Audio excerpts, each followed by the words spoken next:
อันยองสวัสดีครับทุกคนวันนี้โอติ่งป้ายยาขอเสนอคิมฮเยยุนจากตัวประกอบสู่นางเอกยอดฝีมือผลงานต่างๆและเรื่องราวน่าสนใจของเธอจะมีอะไรบ้างนั้นไปดูกันเลยก่อนจะไปรับชมอย่าลืมกด Subscribe และกดกระดิ่งแจ้งเตือนจะได้ไม่พลาดคลิปใหม่ๆจากช่องโอติ่งนะครับ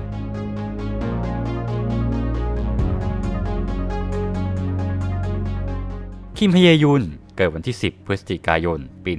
1996 ที่ซองนัม จังหวัดคยองกี ประเทศเกาหลีใต้ เธอมีส่วนสูง 160 เซนติเมตร ปัจจุบันเป็นนักแสดงสังกัดค่าย Artist Company คิมฮเยยุนเป็นลูกคนเล็กของบ้าน โดยมีพี่สาว1 คน ในช่วงวัยเด็ก เธอมักจะมีความฝันที่เปลี่ยนไปทุกครั้ง หลังจากที่ดูละครทีวีจบ เธออยากเป็นอาชีพนั้นบ้าง เป็นอาชีพนี้บ้าง จนแม่ของเธอพูดขึ้นมาว่า ถ้าหากความฝันเปลี่ยนไปเรื่อยๆทำไมไม่ลองเป็นนักแสดงในทีวีที่เปลี่ยนบทบาทได้ล่ะจากประโยคของคุณแม่ในวันนั้นทำให้เธอใฝ่ฝันที่อยากจะเป็นนักแสดงมาโดยตลอดแต่การเดินทางในวงการบันเทิงของคิมฮเยยุนต้องบอกเลยว่ามันไม่ได้ง่ายและสวยหรูอย่างที่หลายคนคิดเอาไว้เลยเธอเริ่มลงทุนเข้าเรียนในสถาบันการแสดงเพื่อเตรียมตัวและเรียนรู้เกี่ยวกับอาชีพการแสดงอย่างจริงจังทั้งยังได้เข้าร่วมออดิชั่นและรับบทบาทการแสดงเล็กๆในหนังและซีรีส์หลาย10 เรื่องเพื่อพัฒนาการแสดงของเธอจนในปี 2012 เธอเริ่มมีงานแสดงรับบทเล็กๆไม่ว่าจะเป็นบทเอ็กซ์ตร้าที่ไม่มีชื่อหรือแทบไม่มีบทจนแทบไม่ปรากฏตัวบนหน้าจอเลยด้วยซ้ำอาทิเช่นซีรีส์ Family หรือ Shut Up Family Missing You และ The Great Seer โดยเธอได้เดบิวต์การแสดงอย่างเป็นทางการในปี 2013 ผ่านผลงานอีกหลายเรื่องไม่ว่าจะเป็นภาพยนตร์ Hide and Seek และหนังสั้น Hello Soul ผลงานในซีรีส์ปีนี้ไม่ว่าจะเป็น King of Ambition รับบทเอ็กซ์ตร้าในตอนที่ 22 เป็นเด็กนักเรียนที่ยืนคุยกันที่ป้ายรถเมล์ I Can Hear Your Voice รับบทเอ็กซ์ตร้าในตอนที่ 1 ผ่านบทบาทของคิมยอนจินเพื่อนร่วมชั้นเรียนของจางฮเยซองนางเอกตอนเด็กที่รับบทโดยนักแสดงคิมโซฮยอน The Suspicious Housekeeper รับบทเป็นพังซูยอนเอ็กซ์ตร้าในตอนที่ 6 แสดงร่วมกับคิมโซฮยอนอีกครั้งในฐานะเพื่อนร่วมชั้นเรียนและบทเด่นสุดในปี 2013 คือรับบทเป็นช่วงวัยรุ่นของจองยุนฮีในละครเรื่องทีวีโนเวลซัมแซงอีทางช่อง KBS ปรากฏตัวในตอนที่ 5 ในเหตุการณ์ณกรุงโซลช่วงปี 1950 โดยเรื่องนี้นับว่าเป็นผลงานเดบิวต์อย่างเป็นทางการในฐานะนักแสดงของคิมฮเยยุนจากนั้นเธอก็กลับมารับหน้าที่บทเอ็กซ์ตร้าเล็กๆของเธอต่อในปี 2014 ไม่ว่าจะเป็นเรื่อง Wang's Family และ Pride and Prejudice และบทเด่นสุดในปีนี้ก็คือจียอนจากละครเรื่อง Bad Guys ซึ่งได้สร้างความประทับใจให้กับผู้ชมและเธอได้ให้สัมภาษณ์กับสื่อเป็นครั้งแรกตามด้วยผลงานในปี 2015 Documentary Film ภาพยนตร์สั้น You Can't Stop the Beat และมีซีรีส์อีก 5 เรื่องไม่ว่าจะเป็น Punch A Daughter Just Like You The Return of Hwang Geum-bok Hidden Identity และ Miss Cop รับบทเอ็กซ์ตร้าในตอนที่ 5 เป็นสาวนกต่อผู้มาช่วยเหลือสายสืบชวยยองจินซึ่งรับบทโดยคิมฮีแอนั่นเองในช่วงปลายปี 2014 ตอนที่เธออยากเป็นนักเรียนที่โรงเรียนมัธยมหญิงซอนอิลเธอได้รับการตอบรับให้เข้าเรียนในภาควิชาภาพยนตร์ณมหาวิทยาลัยคอนกุกหลังจากสอบเข้าได้เธอก็มีความสุขมากสามารถดูได้จากวิดีโอสัมภาษณ์ทันทีหลังจากทราบข่าวที่ได้รับคัดเลือกเข้าเรียนเธอสวมชุดนักเรียนใบหน้าแดงก่ำดูตื่นเต้นมากโดยเหตุผลที่เธอต้องการลงทะเบียนเรียนที่นี่เพราะว่าเธอสนใจด้านการแสดงที่ออกอากาศทางทีวีมากกว่าการแสดงละครเวทีและภาควิชานี้ก็เน้นไปที่ภาพยนตร์และการได้เรียนรู้เกี่ยวกับการกำกับหนังด้วยเธอบอกว่าสมัครคณะนี้เพราะคิดว่าเธอสามารถเรียนรู้ได้ดีณมหาลัยแห่งนี้เธอได้รับทุนการศึกษาอีกทั้งยังมีผลการเรียนที่ดีเลิศและเป็นเด็กกิจกรรมตัวยงของมหาลัยด้วยในช่วงระหว่างเรียนเธอได้รับบทแสดงที่เป็นบทรองรวมถึงบทสมทบเป็นหลักเพื่อไม่ให้กระทบต่อการเรียนนั่นเองปี 2016 เธอยังปรากฏตัวในภาพยนตร์และหนังสั้นหลายเรื่องที่ถ่ายทำกับมหาลัยรวมถึงผลงานเอ็กซ์ตร้าของเธอในซีรีส์ชื่อดังมากกว่า 15 เรื่องแบ่งเป็นหนัง 8 เรื่องซึ่งได้รวมถึงหนังสั้นของมหาลัย 7 เรื่องเริ่มจาก The Killer Woman หรือ The Backus Lady หนังสั้น Broken The Road Not Taken Chicken Run Deviation Spring Sky Ugly Day และ Grasshopper Complex ผลงานซีรีส์ 5 เรื่อง แบ่งเป็น Mystery Freshman รับบทเป็นนักศึกษามหาลัยตัวละครเอ็กซ์ตร้าในตอนที่ 1 แสดงร่วมกับนัมจีฮยอนซีรีส์ The Doctors รับบทเป็นเด็กนักเรียนเอ็กซ์ตร้าในตอนที่ 2 โดยแสดงร่วมกับอีซองคยองคิมแรวอนและพักชินเฮย Cinderella with Four Knights รับบทเป็นสาวแคชเชียร์ร้านสะดวกซื้อเป็นตัวละครเอ็กซ์ตร้าในตอนที่ 2 แสดงร่วมกับพักโซนัมช้อปปิ้งคิงลุยรับบทเป็นซงยอนอา1 ใน 3 แก๊งนักเรียนอันธพาลตัวละครเอ็กซ์ตร้าที่ออกมาตอนที่ 2 ตอนที่ 6 ตอนที่ 7 และตอนที่ 13 แสดงร่วมกับซออินกุกและนัมจีฮยอนและซีรีส์ The Legend of the Blue Sea รับบทเอ็กซ์ตร้าในตอนที่ 3 이게 어디서 옷은 거지 발살 같은 걸 입고서는 진짜 미친 거 하지 마. อีกทั้งยังมีเว็บซีรีส์อีก 3 เรื่องโดยได้แสดงใน Secret Crushes ซีซั่น 1 และ 2 รวมถึงเรื่อง Drunkard ที่รับบทเป็นชินโฮจองจะเห็นได้ว่าเธอมีงานแสดงหลากหลายมากยิ่งขึ้นซึ่งได้ต่อยอดไปสู่เว็บซีรีส์นอกเหนือจากงานภาพยนตร์และละครซีรีส์ทั่วไปเธอค่อยๆสร้างชื่อในอาชีพนักแสดงและเริ่มได้รับบทบาทสมทบที่มีความสำคัญมากขึ้นควบคู่ไปกับการเรียนพร้อมรับทุนมหาลัยเธอได้สั่งสมประสบการณ์ที่ได้รับจากการออกไปรับงานแสดงข้างนอกทำให้เธอพัฒนามากยิ่งขึ้นไม่ว่าจะได้รับบทบาทใดหรือแม้จะเป็นบทเล็กๆซึ่งอาจจะยากสำหรับบางคนที่ต้องเป็นนักศึกษาไปด้วยทำงานไปด้วยแต่นี่คือเส้นทางที่เธอเลือกเดินซึ่งมันก็เป็นแรงผลักดันเบื้องหลังทักษะการแสดงที่น่าชื่นชมในผลงานต่อๆไปสำหรับผลงานปี 2017 เธอได้แสดงหนัง 8 เรื่องซึ่งก็รวมถึงหนังสั้นมหาลัย 4 เรื่องไม่ว่าจะเป็นบทบาทที่ดีสุดของเธอในช่วงเวลานั้นด้วยการเป็นตัวประกอบในภาพยนตร์ระทึกขวัญลึกลับ Memoir of Murderer หนังเรื่อง Father's Face และหนังสั้น The Day I Had to Go to School Suncheon Memory Claw Crane หนังสั้นของมหาลัย 4 เรื่องประกอบด้วย Interview Lyrical World Irreversible Isn't It และ Say to You ผลงานละครและเว็บซีรีส์ 6 เรื่องประกอบไปด้วย Guardian The Lonely and Great God หรือชื่อเกาหลี Togebi ซึ่งทุกคนรู้จักกันดีในชื่อ Goblin โดยรับบทเอ็กซ์ตร้าในตอน 15 ผ่านบทบาทของภรรยาสาวของครอบครัวที่แยกจากกันซึ่งเราจะได้เห็นการแสดงสำเนียงเกาหลีเหนือของคิมฮเยยุนด้วยจากเรื่องนี้ 당신 기다리느라 다 상했는데 무엇이고 와요?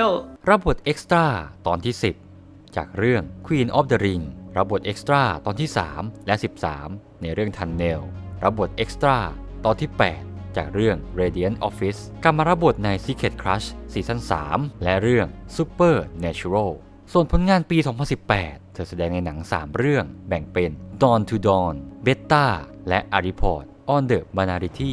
of Judgment ผลงานละครและเว็บซีรีส์อีก 5 เรื่อง Oh the Mysterious รับบทเป็นกุกสุรันคุณแม่เลี้ยงเดี่ยวที่สูญเสียลูกโดยรับบทเป็นช่วงวัยสาวของนักแสดงยุนยูซอนซีรีส์ Man in the Kitchen รับบทสมทบเป็นจองซูจี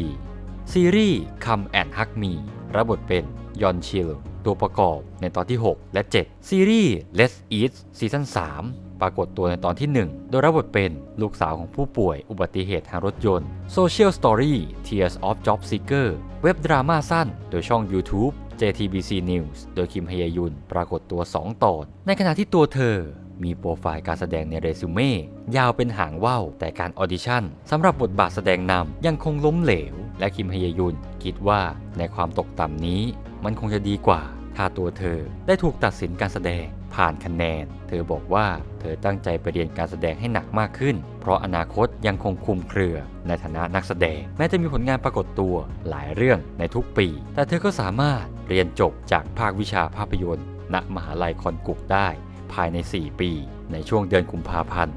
2019 โดยที่เธอนั้นไม่เคยต้องลาพักการเรียนเลยเธอกล่าวว่ารู้สึกขอบคุณในวันที่ตัวเองนั้นเป็นนักแสดงโนเนมเพราะเธอสามารถไปนอนเรียนหนังสือกับเพื่อนๆทั้งคืนที่ห้องสมุดได้รับทุนการศึกษาได้เข้าฟังการเรียนในสาขาวิชาอื่นๆและรวมถึงการสัมผัสชีวิตธรรมดาของนักศึกษาทั่วไปและแล้วช่วงเวลาที่เธอจะสร้างชื่อก็มาถึงเธอได้ให้สัมภาษณ์ว่าตัวของเธอนั้นสามารถพูดได้อย่างชัดเจนว่ามีอาชีพเป็นนักแสดงได้ก่อนสำเร็จการศึกษาจากมหาลัยโดยคิมฮเยยุนได้เริ่มออดิชั่นโดยบทบาทที่เด่นมากขึ้นซึ่งเธอได้รับเลือกให้เป็นตัวละครสำคัญ จากซีรีส์เรื่อง Sky Castle ทางช่อง JTBC ซีรีส์ดังที่ออนแอร์ในช่วงปลายปี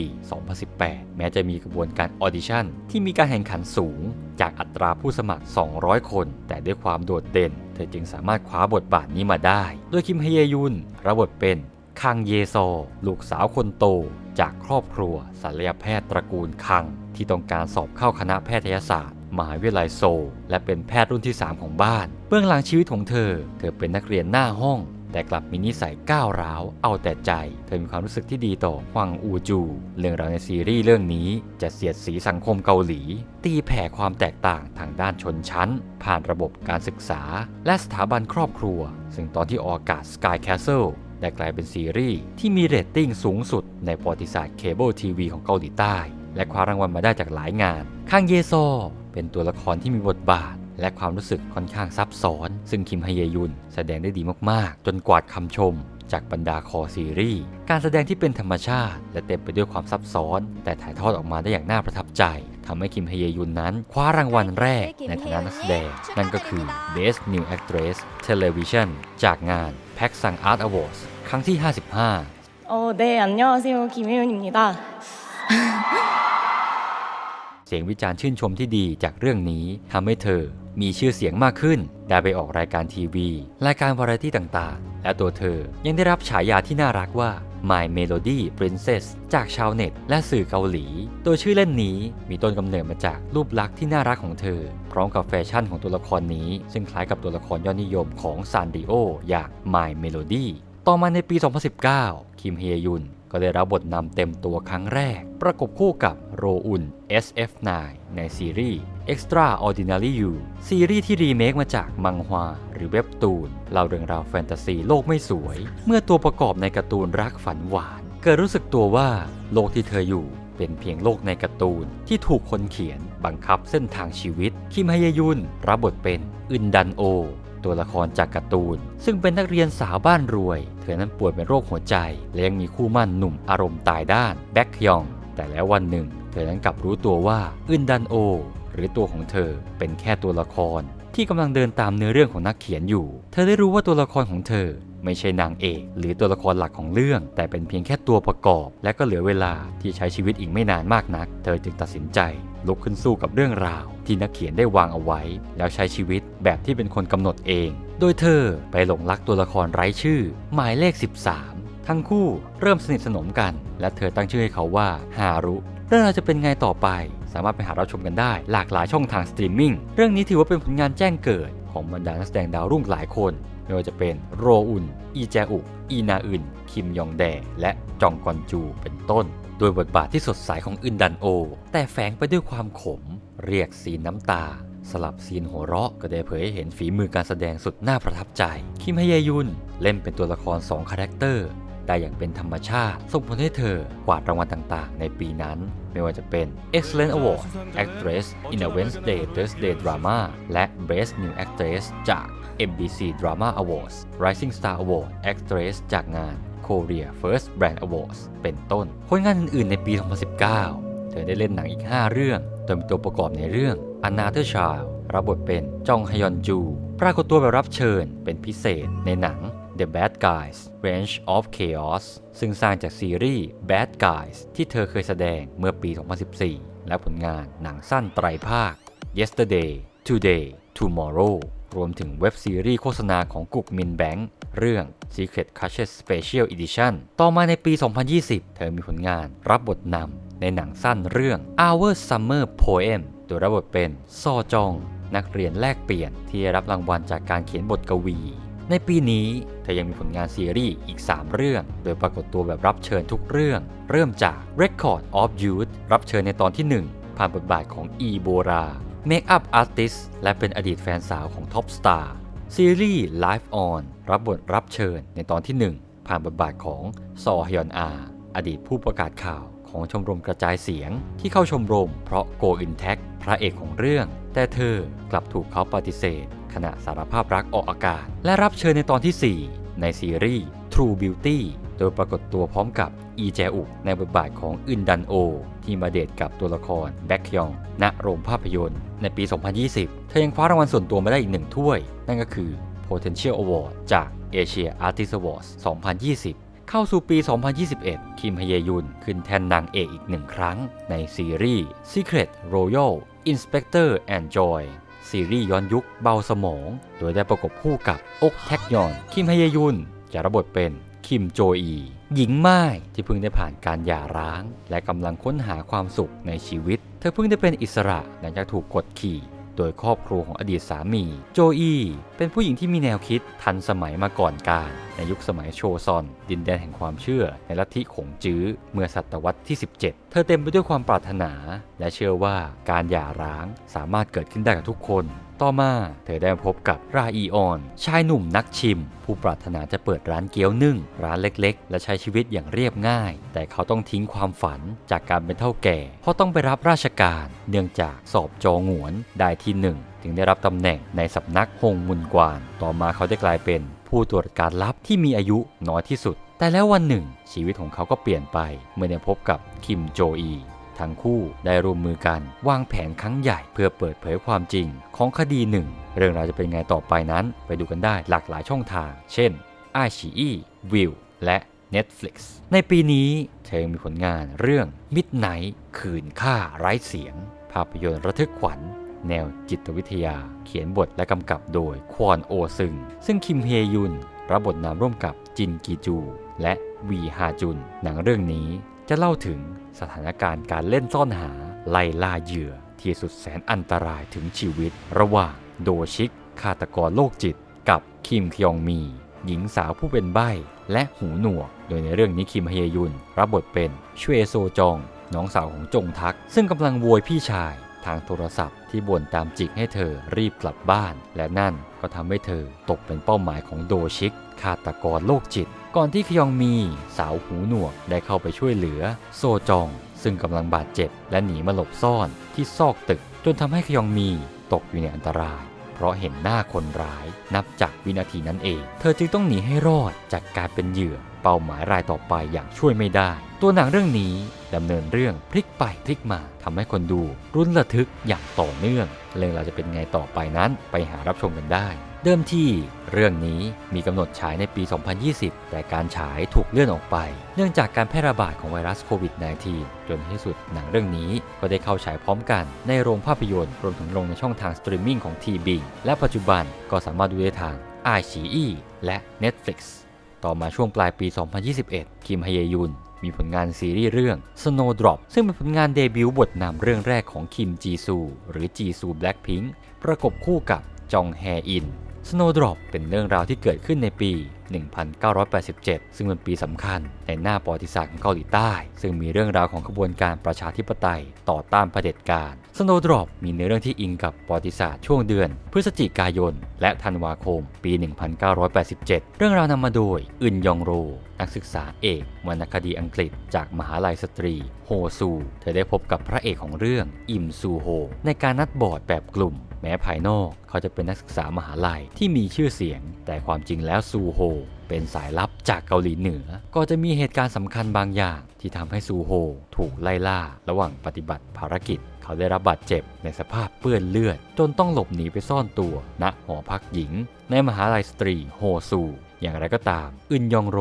เลือกจะช่วยเหลือเขาท่ามกลางความวุ่นวายทางการเมืองจนทั้งสองคนได้พัฒนาความสัมพันธ์เป็นความรักโรแมนติกทางด้านของคิมฮเยยุนรับบทเป็นคเยบุนอกพนักงานรับโทรศัพท์ประจำหอพักหญิงเธอมาจากครอบครัวที่ยากจนและอยากเป็นนักศึกษาเธอมีนิสัยค่อนข้างเห็นแก่ตัวทำทุกทางเพื่อเอาตัวรอดไม่สนใจความรู้สึกของคนรอบข้างบุญอกนั้นเดิมทีเป็นเพื่อนกับยองโรแต่ก็ได้กลายเป็นศัตรูกันหลังจากได้รู้ว่าเธอเป็นสาเหตุของเรื่องราวสุดวุ่นวายในหอพักบุญอกเป็นอีกหนึ่งบทบาทที่อาจจะไม่ได้เลวร้ายที่สุดแต่ฮเยยุนแสดงในหน้าหมั่นไส้จนคนดูเกลียดซึ่งการแสดงที่ฉีกแบบนี้ทำให้หลายคนจดจำเธอได้เป็นอย่างดีเรื่อง Snowdrop จะจบลงยังไงนั้นสามารถไปหาดูกันได้แบบถูกลิขสิทธิ์ทาง Disney Plus Hotstar เข้าสู่ปี 2022 เธอได้รับบทนำในหนัง 2 เรื่องเริ่มจาก The Girl on a Bulldozer หนังดราม่าสืบสวนซึ่งถือเป็นการรับบทนำแสดงครั้งแรกในภาพยนตร์อย่างเป็นทางการของคิมฮเยยุนซึ่งเธอรับบทเป็นกูฮเยยองเด็กสาวร่างเล็กอายุ 19 ปีผู้มีนิสัยหัวร้อนไม่ยอมคนมีรอยสักมังกรเต็มแขนเพื่อเอาไว้แสดงข่มขวัญผู้คน ฮเยยองเป็นวัยรุ่นที่เลือกทำงานพาร์ทไทม์แทนการเรียนหนังสือเธอต้องทำงานหาเงินเลี้ยงตัวเองตั้งแต่ยังเด็กพ่อของเธอกูบอนจินเปิดร้านอาหารแต่ก็มีปัญหาทางด้านการเงินรวมถึงมีปัญหาติดเหล้าและการพนันก่อนที่บอนจินจะเกิดอุบัติเหตุจนอยู่ในสภาวะอาการโคม่าสมองตายทำให้ภาระทุกอย่างตกมาอยู่ที่ตัวเธอที่ต้องดิ้นรนต่อสู้ชีวิตต่อไปเธอไม่เพียงแต่ต้องรับผิดชอบในการดูแลน้องชายของเธอเท่านั้นแต่ยังต้องเปิดเผยความลับที่ว่าพ่อของเธอนั้นประสบอุบัติเหตุได้อย่างไงกูเฮยองเลือกเรียนวิชาชีพการใช้เครื่องจักรเพื่อผลผลิตแม้จะเป็นผู้หญิงหนึ่งเดียวของคลาสแต่เธอสามารถขับรถแบ็คโฮขุดดินหรือบูลโดเซอร์ตามชื่อเรื่องได้อย่างคล่องแคล่วแม้ว่าจะเป็นหนังฟอร์มเล็กแต่คิมเฮยุนสามารถทำหน้าที่ชูโรงได้อย่างดีแบกบทหลักตลอดทั้งเรื่องการสอดแทรกปัญหาสังคมโดนใจผู้คนที่ทำมาหากินต่อสู้ชีวิตกับความยากจนที่ต้องขาดโอกาสหรือถูกเอาเปรียบโดยภาพยนตร์ The Girl on a Bulldozer ได้รับเสียงวิจารณ์ในแง่บวกอย่างล้นหลามส่งผลให้คิมเฮยุนนั้นเข้าชิงรางวัล Best New Actress จากสาขาภาพยนตร์ผ่านเวทีอันทรงเกียรติมากถึง10 ครั้งและคว้าไปได้ถึง6 รางวัลไม่ว่าจะเป็น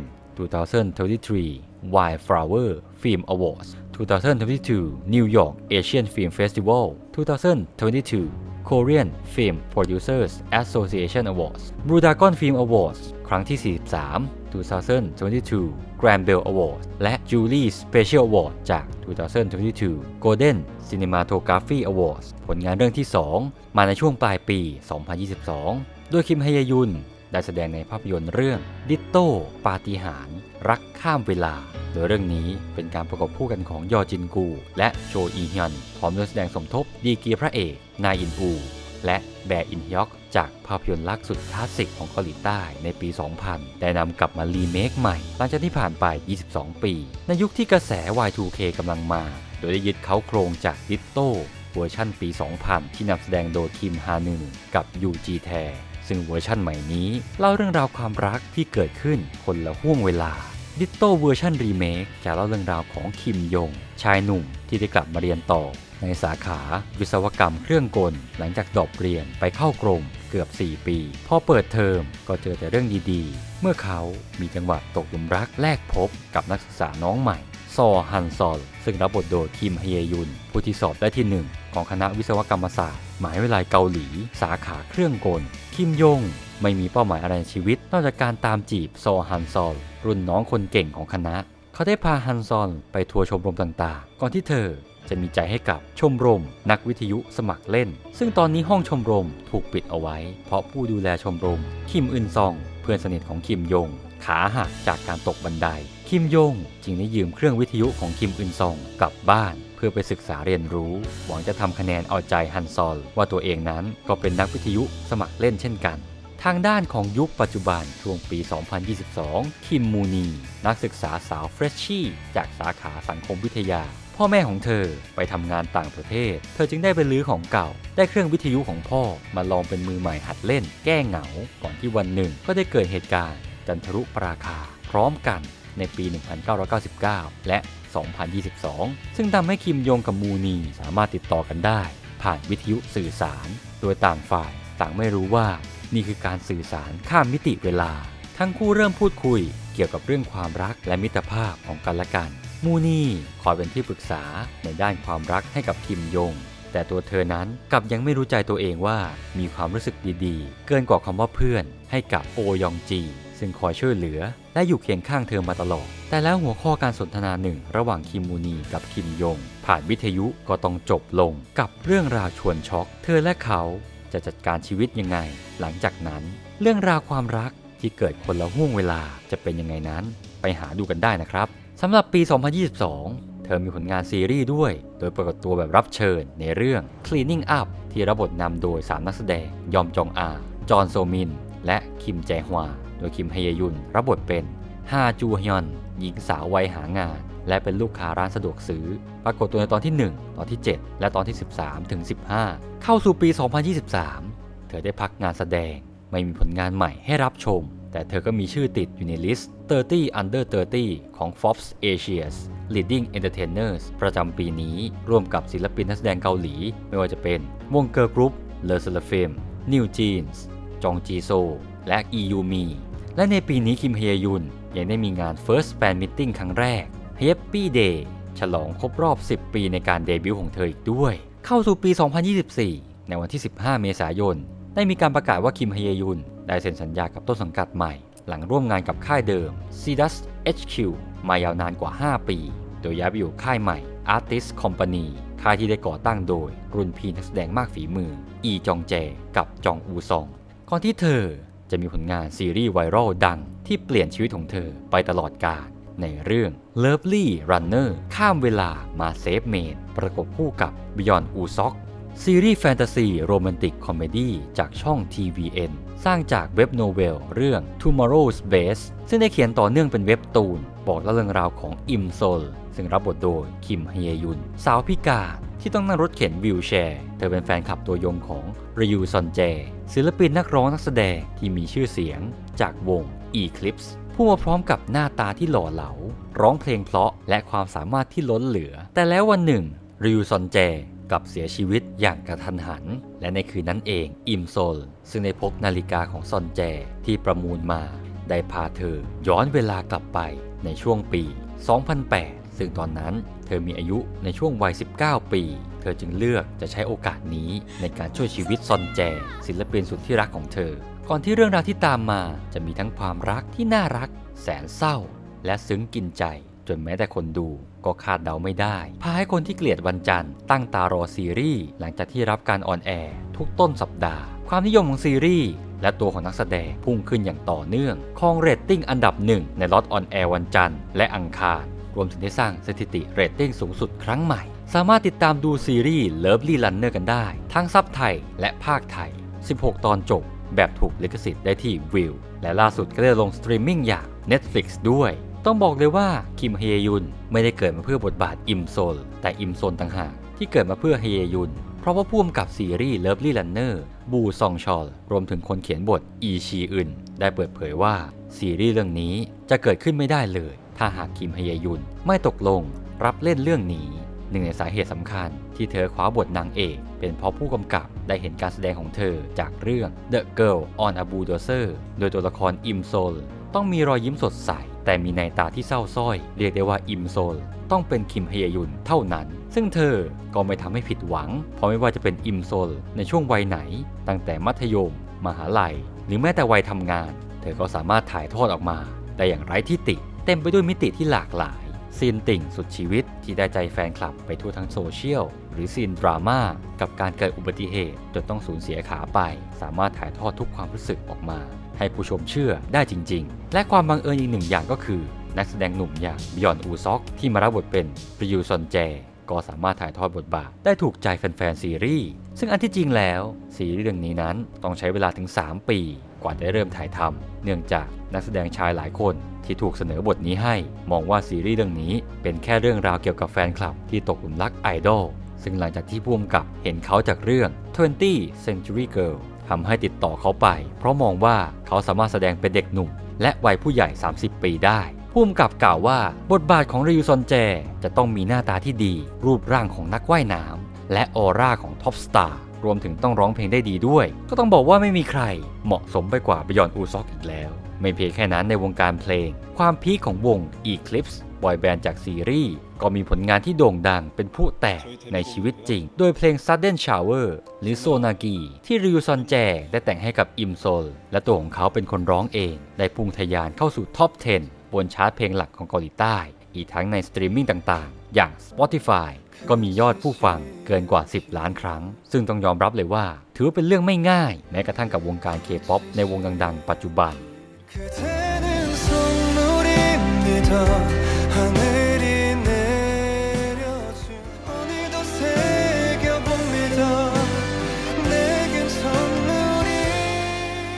หลังจากที่กลายเป็นกระแส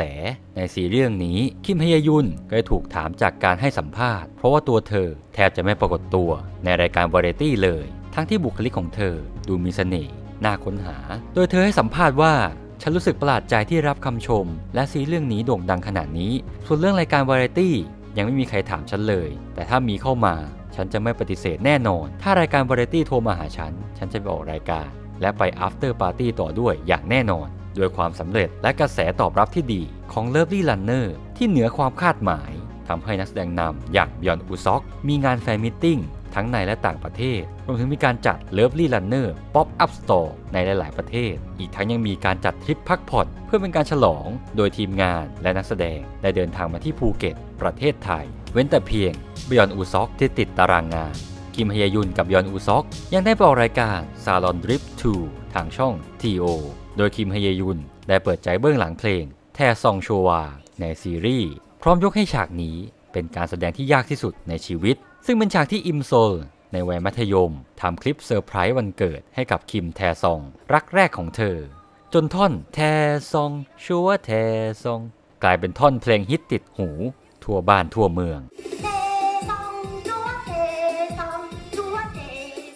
ซึ่งคิมฮยยุนกล่าวว่าอันที่จริงแล้วตอนถ่ายทำเธอร้องไห้หนักมากแล้วท่าเต้นอันนั้นก็ดูจากคลิปต่างๆแล้วก็เป็นคนออกแบบเองแต่พอมาทำจริงๆแทบขาดใจเพราะต้องเต้นดุกดิกไปเรื่อยเธอจึงยกให้ฉากนี้แสดงยากที่สุดในชีวิตของเธอแม้เธอจะกล่าวว่าเป็นช่วงเวลาที่ยากลำบากแต่การแสดงของคิมฮยยุนในฉากนี้สร้างความน่ารักน่าเอ็นดูและคำชื่นชมมากมายยิ่งไปกว่านั้นเพลงนี้ก็กลายเป็นมีมในชั่วข้ามคืนโดยเหตุนี้จางโดยอนพิธีกรรายการจึงขอให้เธอเต้นท่านี้อีกครั้งโดยเปลี่ยนเป็นเพลงซอนแจโชวาแทน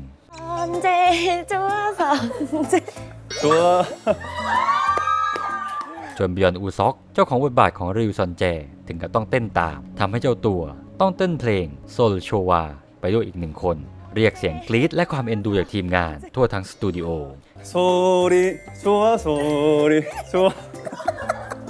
เวลาต่อมาคิมฮยยุนก็จะจัดงานแฟนมิทติ้งของเธอเป็นครั้งที่ 2ในชื่อ Happiness ซึ่งจัดขึ้นที่หอประชุมมหาลัยซ่องชิน Women's University อุนจอง Green Campus ในกรุงโซลเมื่อวันที่ 13 กรกฎาคมโดยคิมฮยยุนเซอร์ไพรส์แฟนๆด้วยการแสดงเพลง G ของ Girls' Generation ซึ่งเผยให้เห็นเสน่ห์ในด้านที่แตกต่างของเธอ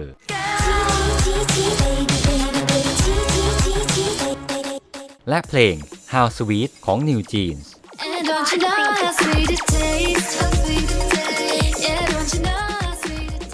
ต่อมาเธอมีงานแฟนมิทติ้งต่อเนื่องที่ญี่ปุ่นโดยไปแฟนมิตที่เซฟนัมบะในโอซาก้าและที่ KT เซฟโยโกฮาม่าในกรุงโตเกียวส่วนผลงานถัดไปในการแสดงมีรายงานว่าคิมฮยยุนกำลังพิจารณาและมีลุ้นจะได้ร่วมแสดงนำกับพักซูยองหรือจอยเรดเวลเวตในซีรีส์ที่ดัดแปลงมาจากเว็บตูนเรื่อง The Year We Turn 29 ของ Lady Watermelon เรื่องราวของเพื่อนรัก 3 คนในวัย 29 ปีได้แก่บงอูรี ชาอูรี และคิมอูรีก่อนที่พวกเธอจะมีอายุครบ 30 ปี อูรีทั้ง 3 คนต้องเผชิญกับวิกฤตชีวิตโชคชะตาไม่เพียงแต่มอบชื่ออูรีที่เหมือนกันให้กับพวกเธอแต่ยังนำพาพวกเธอได้พบกันด้วยการพึ่งพาและความผูกพันอันน่าเหลือเชื่อได้นำทางพวกเธอไปสู่อนาคตข้างหน้าบทบาทที่คาดเดาว่าคิมฮยยุนจะได้รับคือบงอูรีสาว ENFP ที่ตัวเล็กสุดในแก๊งและมีแต่ความน่ารักทำงานอยู่ที่สำนักพิมพ์นิตยสารแฟชั่นโดยสัญญาจ้างและยังไม่ถูกบรรจุเป็นพนักงานประจำสักทีเธอจึงต้องทำงานพาร์ทไทม์หารายได้เสริมที่ร้านกาแฟซ้ำร้ายยังถูกคนรักบอกเลิกหลังจากสัญญาจ้างสิ้นสุดอีกต่างหากในขณะที่บทบาทของจอยที่กำลังพิจารณาอยู่ก็คือชาอูรีสาว ISTJ พี่โตสุดของแก๊งผู้เป็นพนักงานต้อนรับบนเครื่องบินด้วยความที่ผ่านชีวิตยากลำบากมากทั้งครอบครัวฐานะไม่สู้ดีแถมยังมีแม่ที่ไม่อยากทำงานทำให้เธอนั้นติดนิสัยมองโลกในแง่ลบแต่ก็เป็นคนที่มีความชิคในแบบของตัวเองส่วนเรื่องความรักเธอคิดว่ามันเป็นเรื่องที่ฟุ่มเฟือยทำให้เธอนั้นลังเลเมื่อมีหนุ่มน้อยหน้าใสมาตกหลุมรักเธอส่วนใครจะมารับบทเป็นคิมอูรีนั้นต้องรอติดตามมันต่อไปด้วยความนิยมของเว็บตูนตั้งแต่ปี 2019 ทำให้ปี 2020 มีการวางแผนจะนำมาสร้างเป็นซีรีส์แต่โปรเจกต์นี้ก็ถูกเลื่อนออกไปก่อนจะนำกลับมาพิจารณาใหม่อีก1 ครั้งสร้างความคาดหวังให้ผู้ชมเป็นอย่างมากผลงานอื่นๆของคิมฮยยุนเราจะเริ่มจากผลงานด้านการแสดงมิวสิกวิดีโอปี 2017 แสดง MV เพลง Water Depth ของ Nine and the Numbers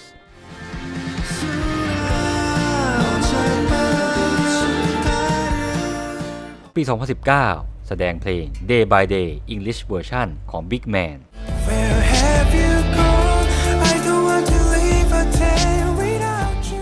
ปี 2020 เพลง Not Anyone Else ของคิมนายอง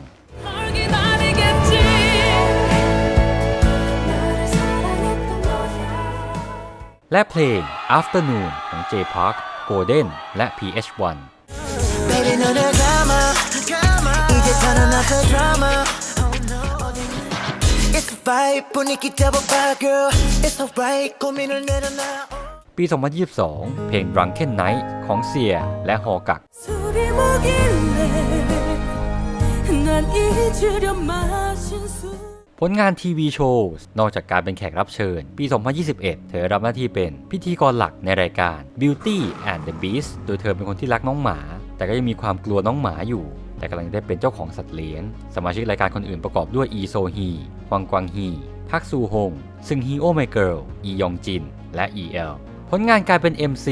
และพรีเซนเตอร์เป็นผู้ประกาศรางวัล The Fact Music Awards ครั้งที่ 1 ร่วมกับควักดงยอนในหมวดรางวัล Next Leader ผู้ประกาศรางวัล Blue Dragon Film Awards ครั้งที่ 40 ร่วมกับยอจินกูในหมวด Best New Director Award ผู้ประกาศรางวัล Seoul Music Awards ครั้งที่ 29 ร่วมกับอีแจอุในหมวดรางวัล Rookie of the Year ผู้ประกาศรางวัล Paek Sang Arts Award ครั้งที่ 56 ร่วมกับจางกียงในหมวด TV New Actor Award ภาคเสียงร่วมกับยูจีแท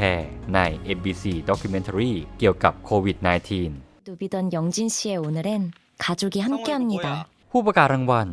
2020 The Fact Music Awards หมวด Year's Artist ร่วมกับ E Terry ผู้ประกาศรางวัล MBC Drama Awards ปี 2020 ร่วมกับชาอึนอูร่วมพิธีเปิดงานพรมแดง Busan International Film Festival ครั้งที่ 26 ผู้ประกาศรางวัล Mama Awards 2021 ร่วมกับคิมยองแดผู้ประกาศรางวัล Grand Bell Award Film Festival ครั้งที่ 59 หมวด Rookie Actress Awards ผู้ประกาศรางวัล Blue Dragon Film Awards ครั้งที่ 44 หมวด Rookie Actress Award ร่วมกับ Byeon Woo Seok ผลงาน Ambassador เป็นทูตกิตติมศักดิ์ให้กับ CJ Super Race Mini Challenge ทูตกิตติมศักดิ์ของแคมเปญการรับรู้สาธารณะของกรุงโซลแคมเปญเพื่อสาธารณประโยชน์ I Do เพื่อสนับสนุนและแสดงความสามัคคีกับผู้ที่ตกเป็นเหยื่ออาชญากรรมทางเพศทางดิจิทัลปี 2021 เป็นเอกอัครราชทูตประชาสัมพันธ์ในงาน Korea Education Donation Fair ครั้งที่ 10 ผลงานด้านการโฆษณาเธอเริ่มผลงานการโฆษณาเล็กๆตั้งแต่ปี 2012 เริ่มจากโฆษณาตัวแรก SK Telecom ปี 2013 โฆษณาฮ่องกงทีเซอร์สำหรับกิมจิ Probiotics โฆษณานม Mail Diaries การรณรงค์ครอบครัวหลากหลายวัฒนธรรมจากกระทรวงความเท่าเทียมทางเพศและครอบครัวแอปพลิเคชันมือถือหาคู่แกลมรับบทเป็นแฟนสาวของคิมมินแจในโฆษณาทีเซอร์โปรโมท My Love My Friend ทางช่อง Mnet ยาหยอดตา Friends School Edition ของ JW Pharmaceutical ด้วยความโด่งดังมากขึ้นของเธอปี 2019 เธอได้รับเลือกให้เป็นพรีเซนเตอร์หลากหลายแบรนด์มากขึ้นเช่นอิลดง Pharmaceutical Lotte Heimat KB Financial Group กระทรวงความเท่าเทียมทางเพศและครอบครัวแบรนด์เครื่องสำอางเดอร์มาของ LG Household and Healthcare Dr. Belmer และแบรนด์ Tempo เพื่อสุขอนามัยของผู้หญิงจากดงอา Pharmaceutical เธอได้ถูกรับเลือกให้เป็นแบรนด์ Ambassador ของ Josea Healthcare Alpene Moisture Line Batiste Dry Shampoo แบรนด์ซุปสำเร็จรูปแห้งของนงชิม Vono Agnes Foaming Watch และ Spot Patch รวมถึงภาคเสียงในโฆษณาสุรายี่ห้อดังเซโร New Apricot ของ Lotte Chill Song 지금 여기 좋아하는 사람 있으면 잡겠습니다. 꽃 피는 빗방울 맞은 주거로 산뜻하게 새로 살고 ผลงานถ่ายแบบแมกกาซีนเธอเริ่มผลงานต่อเนื่องแต่ปี 2019 ไม่ว่าจะเป็น Cine 21 At Star One Marie Claire L Sid US 2020 High Cut Co-cover โมเดลร่วมกับโรอุน At Star One ฉบับที่ 109 ร่วมกับแบรนด์ New Balance ปี 2021 นิยสาร Singles ร่วมกับจินกีจูและวีฮาจุนจากหนังเรื่อง Midnight First Look ฉบับที่ 228 Co-cover โมเดลร่วมกับโอ๊กแท็กยอน First Look ฉบับที่ 231 ร่วมกับคิมยองแดปี 2022 At Style January และ At Style June 2023 Harper's Bazaar ฉลองครบรอบ 27 ปีรวมกับนักแสดงหญิง 96 ลายที่มีอายุ 27 ปี ประกอบด้วยคิมเซจอง ซออินอา และอีซูคยอง ปี 2024 L Korea ร่วมกับ Byeon Woo Seok นิตยสาร GQ Korea และ Cosmopolitan เป็นต้นเรื่องไม่รู้ก็ได้แต่รู้ก็ดีของคิมฮเยยุนในปี 2016 เธอได้สมัครออดิชั่นนักแสดงหน้าใหม่ที่จัดขึ้นโดย Better Entertainment และได้ผ่านเข้ารอบ 10 คนสุดท้ายคติประจำใจของเธอคืออย่าสูญเสียคุณค่าของเราโดยการถูกหลอกด้วยความคุ้นเคยเธอยังได้รับการขนานนามจากสื่อเกาหลีว่าได้เป็นหนึ่งใน Nation's Little Sister หรือน้องสาวแห่งชาติเกาหลีเธอมีชื่อแฟนดอมของเธอด้วยในชื่อ Happy Ending ผลงานแรกของเธอที่ได้รับการคัดเลือกโดยไม่ต้องออดิชั่นก็คือการรับบทนำในเรื่อง Extraordinary You ซึ่งตอนแรกคิมเฮยุนได้รับเลือกจากบทบาทยอจูดางานอดิเรกของเธอคือว่ายน้ำเธอไม่ค่อยเก่งแต่ว่าเธอนั้นชอบมันตั้งแต่สมัยมัธยมตอนที่เริ่มแสดงละครเธอจะใช้บริการขนส่งสาธารณะไปที่กองถ่ายด้วยตัวเองอยู่เสมอตั้งแต่ตอนอยู่ต้นสังกัดแรกแต่หลังจากที่ Sky Castle นั้นโด่งดังเธอก็ไม่ได้นั่งรถประจำทางและรถไฟฟ้าใต้ดินมาทำงานเป็นเวลาเกือบ7 ปีแล้วหลังจากเดบิวต์ขีดจำกัดการดื่มของเธออย่างเป็นทางการคือเบียร์1 แก้วและขีดจำกัดของการดื่มไม่เป็นทางการคือโซจู1 ขวดเธอบอกว่าเธอชอบเบียร์มากกว่าโซจูในรายการ Let's Eat Dinner Together มีการเปิดเผยว่าเธอเป็นเกมเมอร์เธอชอบเล่นเกม League of Legends เธอเลี้ยงแมว1 ตัวชื่อว่าฮงชิคิมเฮยุนเป็นนางเอกตัวเล็กด้วยความสูงเพียง160 เซนติเมตรแต่เธอมักจะได้ประกบคู่กับพระเอกตัวสูงทำให้คิมเฮยุนกลายเป็นเต้าตัวเล็กทันทีที่เจอพระเอกตัวสูงซึ่งนักแสดงชายที่ร่วมงานด้วยส่วนใหญ่มีส่วนสูงตั้งแต่180 ถึง 191 เซนติเมตรด้วยความสูงที่ต่างกันอย่างชัดเจนเกิดภาพลักษณ์ที่สดใสและโรแมนติกในซีรีส์และบรรดาแสดงชายที่ร่วมงานด้วยก็มักจะเป็นที่ถูกพูดถึงและได้รับความสนใจเป็นอย่างมากไม่ว่าจะเป็นอีแจอุกโรอุนหรือบยอนอูซอกซึ่งแต่ละคนส่วนสูงอลังการและดังเปรี้ยงแทบทุกคนแต่ความตัวเล็กของเธอก็มีทั้งข้อดีและข้อเสียข้อดีคือนักแสดงชายในซีรีส์วัยรุ่นอย่าง Extraordinary You และ Lovely Runner จะเป็นส่วนสูงเคมีความน่ารักและมีชีวิตชีวาของหนุ่มสาววัยใสแต่ข้อเสียจากความสูงที่เธอตัวเล็กเกินไปก็ทำให้โอกาสจากหลายบทบาทหลุดลอยเช่นกันเราสามารถติดตามคิมฮยยุนกันได้ที่ Instagram ตามที่ขึ้นนี้เลยคิมฮยยุนเป็นนักแสดงผู้มีภาพลักษณ์เด็กสาวตัวเล็กสดใสที่ดูเหมาะกับบทบาทซีรีส์วัยรุ่นวัยเรียนแต่เธอได้พิสูจน์ฝีมือตลอดเส้นทางอาชีพนักแสดงกว่า10 ปีไม่ใช่เพียงแค่บทบาทแนวเดียวเธอทำได้ดีทั้งบทบาทนางเอกเจ้าน้ำตาบทตัวร้ายเจ้าอารมณ์หรือบทดราม่าการแสดงที่ซับซ้อนเธอก็สามารถถ่ายทอดฝีมือของตัวเองได้อย่างยอดเยี่ยมเป็นไงบ้างครับเรื่องราวของคิมฮยยุนนี่เป็นข้อมูลสำคัญที่เรารวบรวมมาชอบผลงานไหนของเธอกันบ้างคอมเมนต์บอกเรากันได้หากมีผิดพลาดประการใดก็ขออภัยด้วยนะครับสุดท้ายอย่าลืมกดไลค์กดแชร์กด Subscribe และกดกระดิ่งแจ้งเตือนรวมถึงฝากช่องทางการติดตามเราโอติทุกช่องทางด้วยนะครับอันยอง